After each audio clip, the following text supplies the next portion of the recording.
오늘 우리에게 주시는 복된 말씀 함께 보도록 하겠습니다. 오늘 우리에게 주신 하나님 말씀 신약 성경 베드로후서 3장입니다. 베드로후서 3장 15절의 말씀 한 절 함께 보도록 하겠습니다. 신약 성경 386면에 있습니다. 베드로후서 3장 15절 베드로와 바울이라는 제목으로 말씀 받도록 하겠습니다.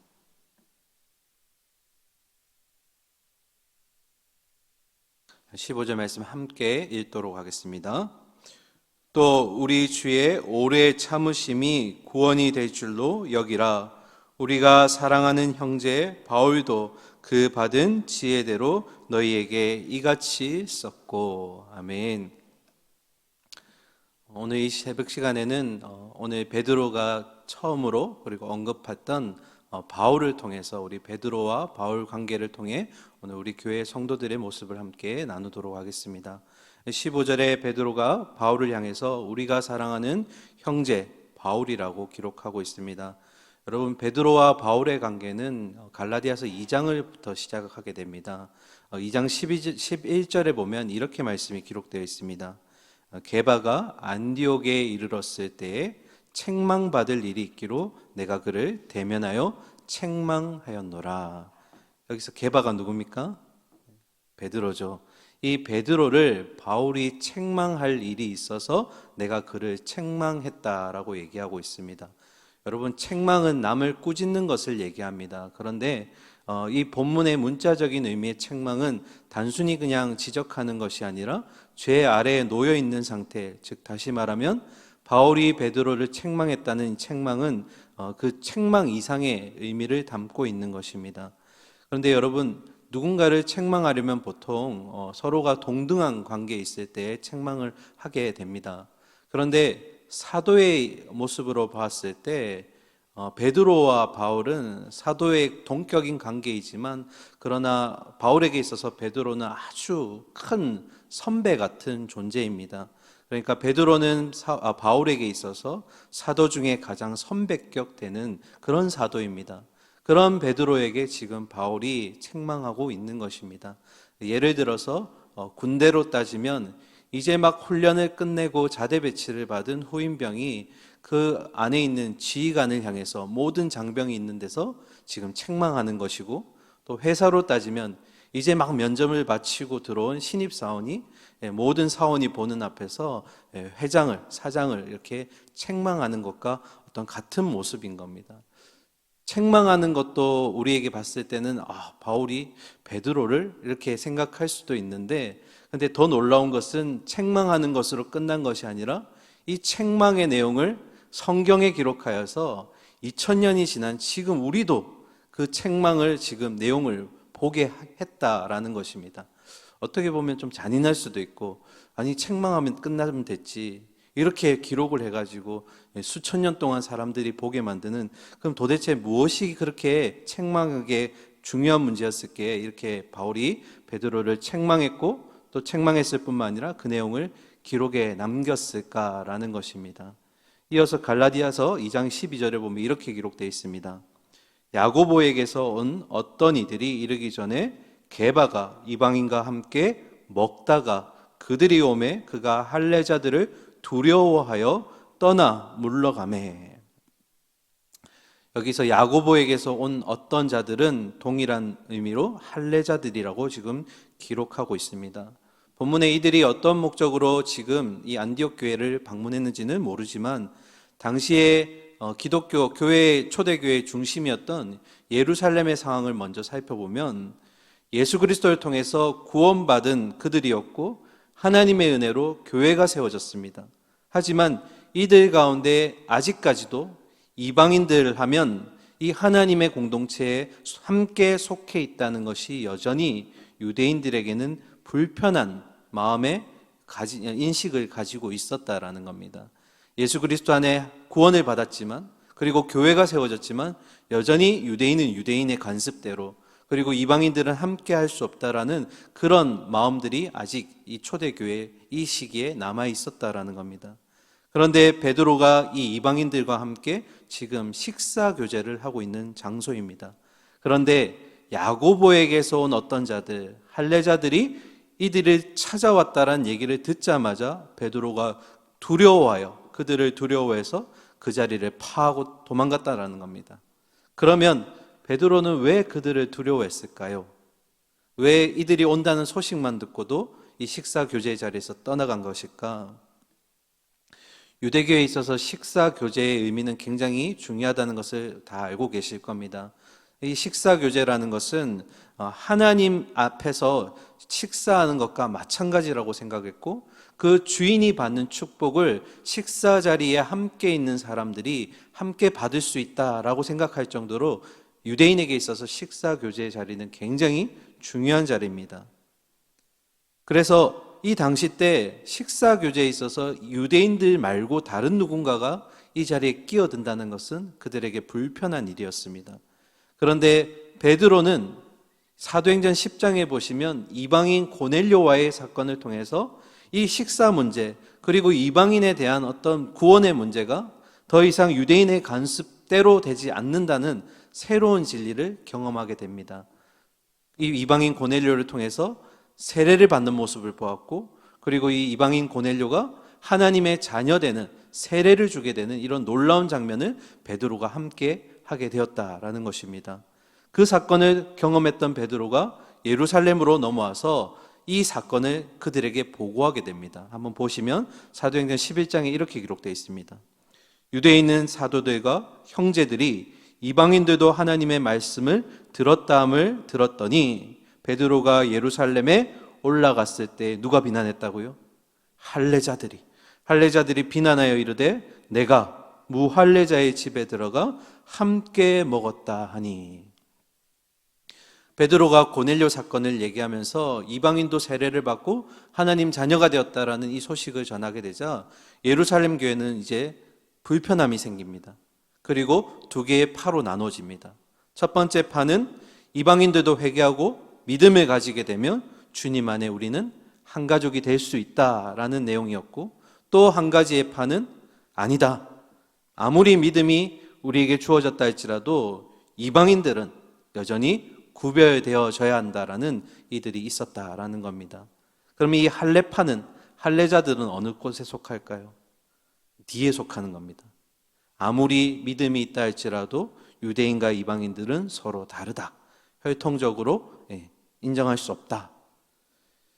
그러면 이 할례자들이 제가 처음 읽어드렸던 갈라디아서 2장 11절에 보니까 야고보에게서 온 자들이다, 야고보 사도에게서 온 자라고 기록되어 있습니다. 여러분, 야고보는 당시에 베드로와 함께 예루살렘의 아주 큰 지도자 중에 한 명이었습니다.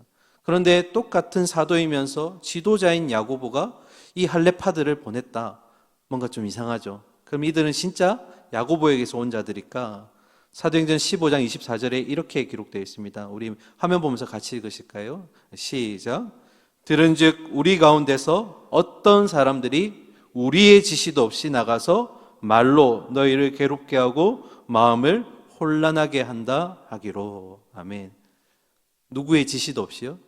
우리의 지시도 없이, 예루살렘의 지도자들의 지시도 없이 이들은 자기들끼리 나가서 이 유명한 야고보, 영향력 있는 야고보의 이름을 사칭하면서 자기 할례파들의 주장을 하고 다녔던 겁니다. 그런데 이들이 온다라고 얘기하자 베드로가 식사 자리에서 어떻게 합니까? 급하게 도망가 버립니다. 이들을 두려워해서 그 자리에서 떠나가 버린 겁니다. 이 베드로의 모습 속에서 오늘 두 가지를 볼 수 있는데요. 첫 번째, 베드로 개인적으로 보았을 때 베드로는 위선적인 행동을 했다라는 겁니다. 베드로는 무슨 행동을 했다고요? 위선적인 행동. 위선이 뭡니까? 이 문자적인 의미 그대로 해석하면 연극에서 어떤 배우가 가면을 쓰고 마치 그 가면 속의 사람처럼 행동하는 것을 위선이라고 얘기합니다. 자기 안에 나쁜 성품, 나쁜 행동, 나쁜 습관들은 보이지 않고 마치 자기는 선한 척, 옳은 척 하는 것이 성경에는 위선이라고 되어 있습니다. 베드로 개인적으로 그런 위선의 행동을 보이고 있었다라는 것이고요. 그런데 문제는 여기서 그치지 않습니다. 베드로의 이 행동이 가장 문제가 되는 것은 바로 갈라디아서 2장 13절 이들 때문입니다. 우리 2장 13절 말씀 보도록 하겠습니다. 남은 유대인들도 그와 같이 외식함으로 바나바도 그들의 외식에 유혹되었느니라. 아멘. 베드로의 이 행동, 위선적인 행동이 이 안디옥 교회 성도들에게도 영향을 주었고, 그 누구보다 중요했던 이 안디옥 교회의 지도자라고 불리는 바나바마저도 함께 외식하게 만들었다라는 겁니다. 이 외식의 동격이 뭡니까? 위선적인 행동을 따라하게 만들었다라는 겁니다. 그러니까 베드로의 행위를 자기의 개인적인 행동으로 보았을 때는 위선으로 볼 수 있지만, 그것보다 더 큰 문제는 뭡니까?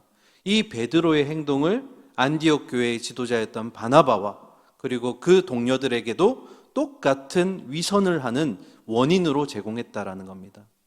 그러면 안디옥 교회에 이방인들이 참 많이 있었는데요, 이방인들이 그 모습을 보면서 어떤 마음을 느꼈을까요? 아, 주님 한 분이면, 복음 하나라면 우리가 하나 될 수 있다라고 생각했는데 저들의 행동을 보니까 뭡니까? 여전히 유대인은 유대인이고 우리는 우리구나. 그러니까 베드로의 행동이 이 안디옥 교회에 있어서 공동체를 어떻게 하는 겁니까? 분열시킬 수 있는 아주 큰 원인을 제공하게 된 겁니다.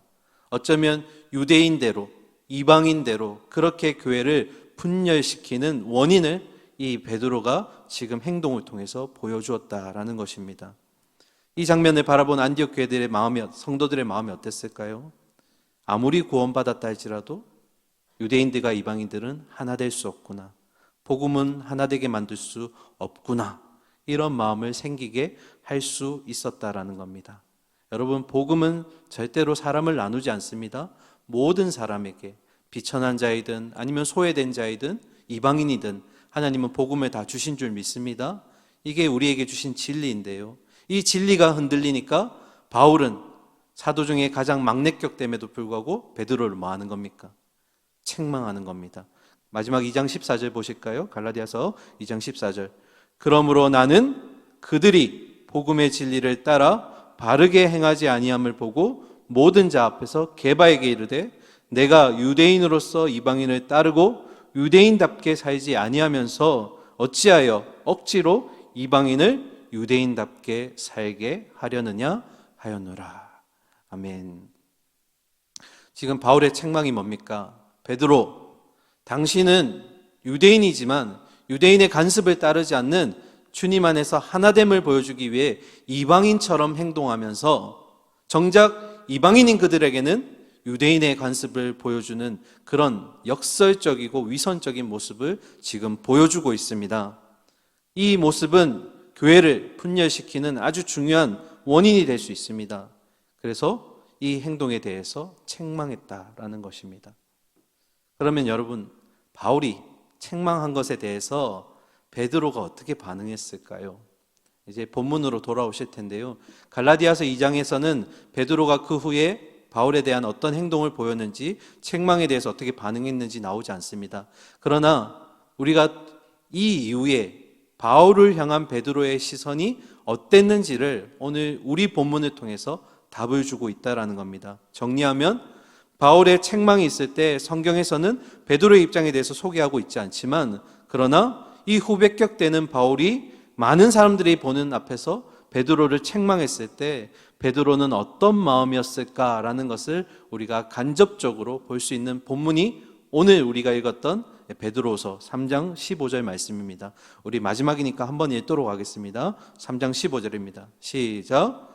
또 우리 주의 오래 참으심이 구원이 될 줄로 여기라. 우리가 사랑하는 형제 누구요? 바울도 그 받은 지혜대로 너에게 이같이 썼고. 바울을 향해서 뭐라고 고백합니까? 우리가 사랑하는 형제. 비록 내가 책망을 받기는 했지만 바울은 나에게 있어서 사랑하는 주님 안에 뭐라는 겁니까? 한 형제라는 것입니다. 여러분, 오늘 바울과 베드로의 관계, 그리고 이 책망의 사건을 통해서 오늘 두 가지를 생각해 보려고 하는데요, 첫 번째는 교회 안에서 누군가를 책망할 때는 굉장히 조심스럽게 해야 한다라는 것입니다. 특히 교회 공동체 안에서 책망할 일이 생겼을 때는 굉장히 신중하게 우리가 생각해야 한다라는 것이죠. 책망을 할 때는 책망의 내용이 가장 중요하겠지만, 그런데 책망함에 있어서 상대방의 약점을 노리고 책망한다거나 아니면 그 사람의 감정을 상하게 하는 것이라면 절대 해서는 안 될 것입니다. 그 사람을 책망하는 이유는 뭡니까? 그 책망을 통해서 그 사람을 회복시키고 성장시키는 데 의의가 있는 겁니다. 단순히 지적하고 눌려 앉히고 소외시키기 위한 것이 아니라 교회 안에서 일어나는 책망은 그 사람을 살리기 위한 그런 책망이 되어야 되는 줄 믿습니다. 마음속으로 감정적으로 하는 것이 아닙니다. 세우기 위해서 주님 안에 우리가 한 형제여 한 자매이기 때문에 성장할 수 있는 책망이 되어야 됩니다. 바울은 그런 의미에서 베드로에게 아주 적절한 책망을 했다라는 것입니다. 그런데 더 중요한 것이 있습니다. 그것은 바로 책망받는 사람도 바르게 책망을 받아야 한다라는 것입니다. 책망을 할 때 책망을 바르게 하는 것도 중요하지만 바르게 받을 수 있는 것도 너무나 중요합니다. 여러분, 어느 시기나 사람들은 책망받는 것을 싫어하지만 특히 우리가 살고 있는 이 시대에는 모든 사람이 책망받는 것을 별로 좋아하지 않습니다. 저도 책망받는 것을 별로 좋아하지 않습니다. 하지만 그 책망이 나로 하여금 그 사람의 정말 진심이 담겨 있고, 내가 이것을 고치면 성장할 수 있겠구나, 내가 정말 이것을 통해서 교회 안에서 한 형제여 한 자매의 역할을 감당할 수 있는 그런 가르침이구나 라는 것으로 책망을 겸허히 잘 수용할 수 있다면 그 책망이 나로 하여금 디딤돌이 되게 할 수 있다라는 것입니다. 오늘날 많은 사람들이 지적다는 것을 별로 좋아하지 않습니다. 책망하는 것도 싫어하고요. 하지만 그것이 결점을 고치게 하고 나를 성장시키고 우리 교회 공동체에 발전을 줄 수 있는 것이라면 감정적으로만 받아들여서는 안 된다라는 것입니다. 바른 책망, 그리고 그 책망에 대한 바른 수용의 자세는 우리가 교회가 얼마나 성숙해질 수 있는지를 보여주는 하나의 지표가 될 수 있다라는 겁니다. 여러분, 다시 복습할 텐데요. 베드로는 왜 피했습니까? 베드로를 왜 피했죠? 누군가가 오고 있다. 그 사람들이 나를 책망하고 지적하고 그리고 내 행동에 대해서 불편함을 줄까 봐. 무엇을 두려워한 겁니까? 사람을 두려워한 겁니다. 저 사람 때문에 내가 불편해지겠다. 사람을 두려워하니까 뭐가 흔들린 겁니까? 주님 안에 한 형제요, 한 자매요라는 진리가 흔들리게 된 겁니다. 그래서 오늘 우리가 꼭 기억해야 될 건 이 문장입니다. 여러분, 진리를 두려워하면 사람과 환경을 두려워하지 않을 수 있습니다. 하지만 반대로 사람과 환경을 두려워하면 진리가 흔들릴 수 있고 두려워하지 않을 수 있다라는 겁니다. 그래서 오늘 말씀을 마무리할 텐데요. 어떤 교회가 또는 교회 공동체원들이 사람들의 말과 시선, 그런 행동과 평가를 두려워해서 진리가 흔들리고 그렇게 진리가 왜곡되면 교회가 성장하지 못한다라는 것입니다. 우리가 두려워해야 될 분은 오직 하나님인 줄 믿습니다. 하나님만 두려워할 줄 알아야 됩니다. 진리를 두려워할 때 우리 앞에 놓여진 상황과 문제 앞에서 우리는 담대히 우리가 행할 수 있다는 그 사실을 꼭 기억할 수 있기를 바랍니다. 이 말씀을 통해서 우리가 한 걸음 더 성장할 수 있는 좋은 디딤돌이 되기를 간절히 소망하고 축복합니다. 함께 기도하겠습니다. 사랑하는 주님, 때로는 나의 어떤 문제나 모난 부분에 대해서 누군가가 지적하고 또 책망할 때 책망하는 사람의 역할도 굉장히 중요하지만 그것을 나의 성장과 나의 어떤 회복을 위한 디딤돌이 될 수 있다라는 그런 마음으로 수용할 수 있는 우리의 마음도 필요한 줄 믿습니다. 서로가 서로의 성장을 위해서 애쓰고 기도하고 또 노력할 때 교회가 조금씩 더 성장할 수 있는 줄 믿습니다. 감정적으로 대응하는 것이 아니라 우리가 서로 신중하게 그리고 진리 앞에서 진리를 두려워할 줄 알고 또 사람과 환경 앞에서는 두려워하지 않는 그런 담대한 우리 모든 교회의 우리 성도님들 될 수 있도록 주여 인도하여 주시옵소서. 이제 새로운 하루를 시작합니다. 주님과 동행하는 가운데 주님 주시는 기쁨을 맛보게 하여 주시고 사람과 환경을 두려워하는 것이 아니라 나와 동행하시는 주님을 경외할 줄 알고 주님께 순복하는 그런 삶을 살 수 있는 우리가 되게 하여 주시옵소서. 살아계신 예수 그리스도의 이름으로 기도드립니다. 아멘.